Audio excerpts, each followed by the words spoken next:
So right now, we're going to take a look at factoring with a negative n term. So remember, our basic equation was y is equal to x squared plus bx plus c. Okay, now let's go over two examples that you'll probably see at some point when we're doing our work. Okay, now imagine I have something like this. Here's example 1. Okay, so when we did this problem, we had x squared plus 4x and then minus 45.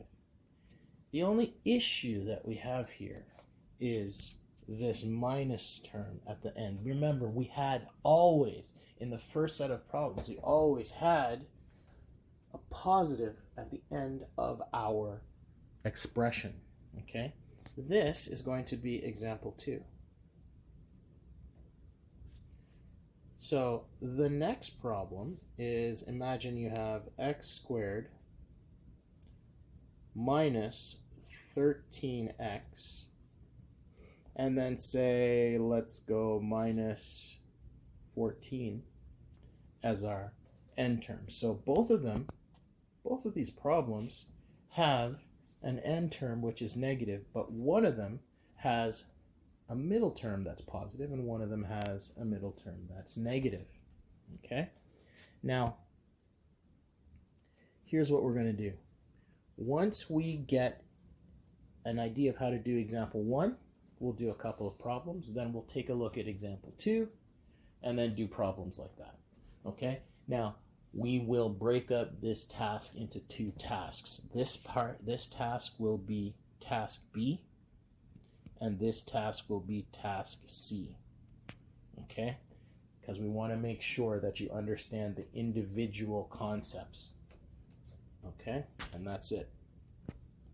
Let's move on to our lesson for the day. So here's example 1.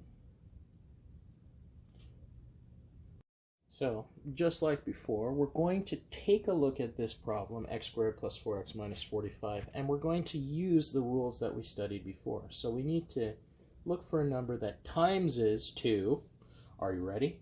Negative 45. But then it has to still add to positive 4. So I'll make my little box, and then we're going to sit down and we're going to come up with some answers here. Now, here is the rule. The rule for this problem is, since we have, for our times, we have a negative, that means there is a plus and a minus for our multiplication terms. And that's just for multiplication, right? Number 2, since our value in the middle is positive, this means the bigger number is positive for our task today. So when we find our multiplication numbers, and that's for our adding. So when we're finding our multiplication numbers, so you look at 45, 2 numbers that multiply to 45. Well, 2 numbers to multiply to 45 are 45 and 1. And notice I'm putting the bigger number to the left. Now, remember, I always told you, since the middle number is a positive number and we have to add up to that number, the leftmost number, the biggest number, must be positive. So that leaves the second number, the smaller number, to be negative. Okay? So now we test. Ready? So let's go 45, and then we're going to add negative 1 to it. Okay? 45 plus negative 1 is 44. This does not work, so I would cross this out. Okay, so let's try another number.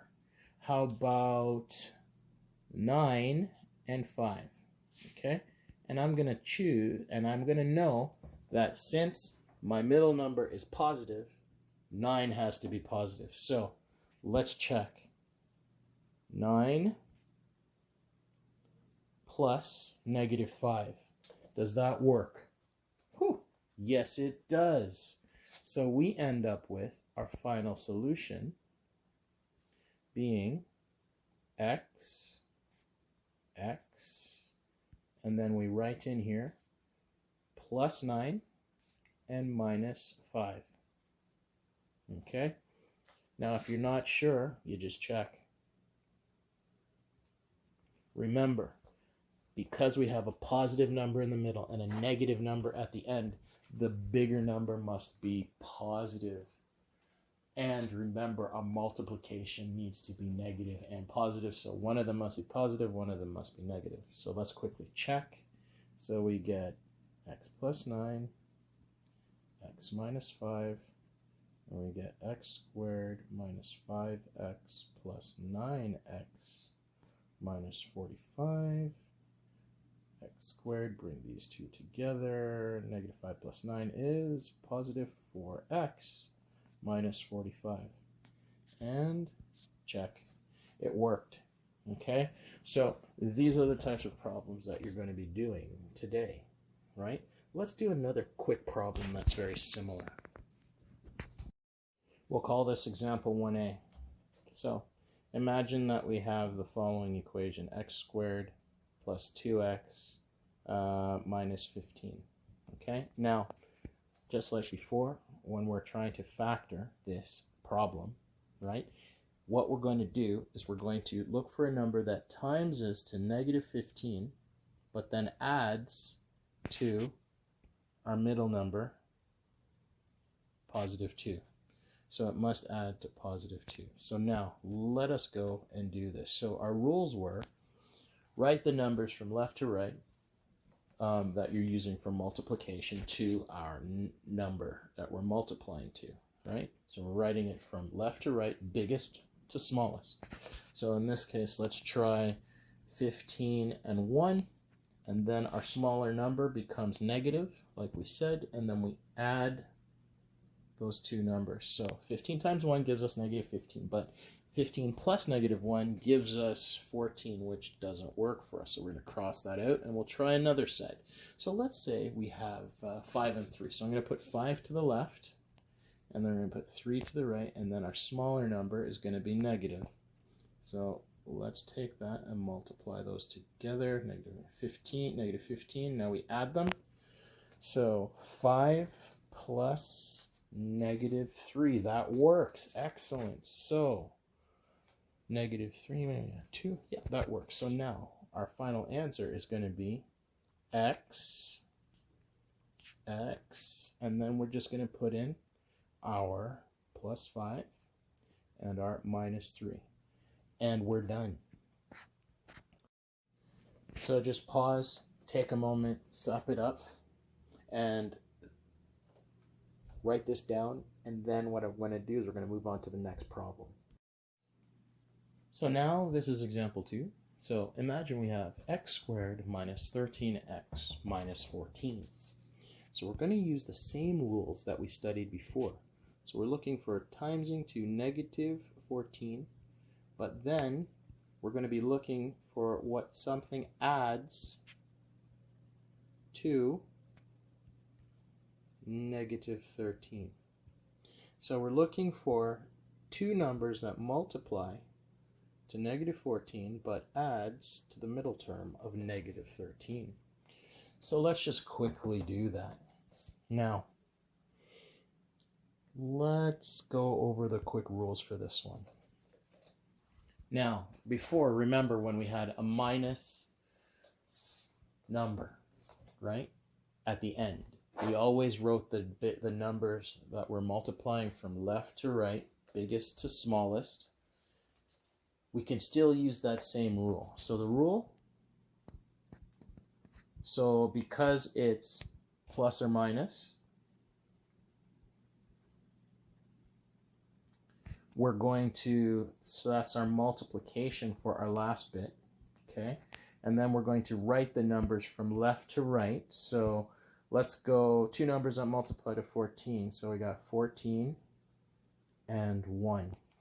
But here is the rule that I need you to remember. For the second part, after you've written them from largest to smallest, because there is a negative at the beginning,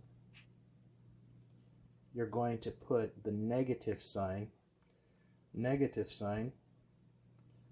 on the bigger number this time. All right, so now our negative sign is on the 14. So we have negative 14 on our calculator, and we go plus 1. Check that out.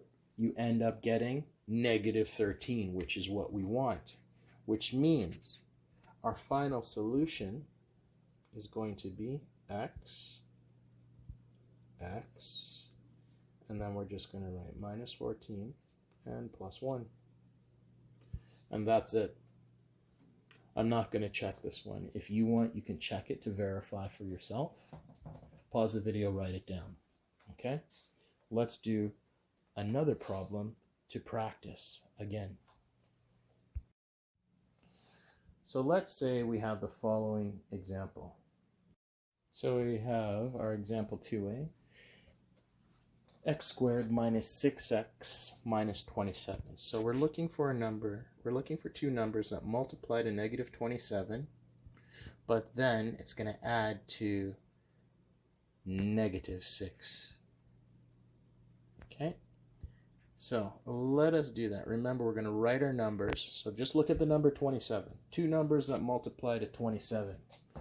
Well, we got 27 and 1, and we have, check that out. Now remember, when we do this, check 27, we must, because of this minus sign that's sitting in front of this 6, we need to make sure that we take our time and put our minus sign on our negative, on our 27. So we got negative 27, and then now we just check to see if we can add them. So negative 27 plus 1 is negative 26. So this problem here, this group, does not work. So let's try another set of numbers. 3 and okay, so 9 and then 3. So notice, biggest number to the left, right? And so now, remember, because the minus sign's on the middle term, we're going to put a minus in the front of the 9. So now we check to see if we can add them. So negative 9 plus 3 is negative 6. Boom, perfect. We can use that. So now we write our final solution. X, and then we write minus 9 and plus 3. And we're done. That's it. Done. All right, now go and practice task B.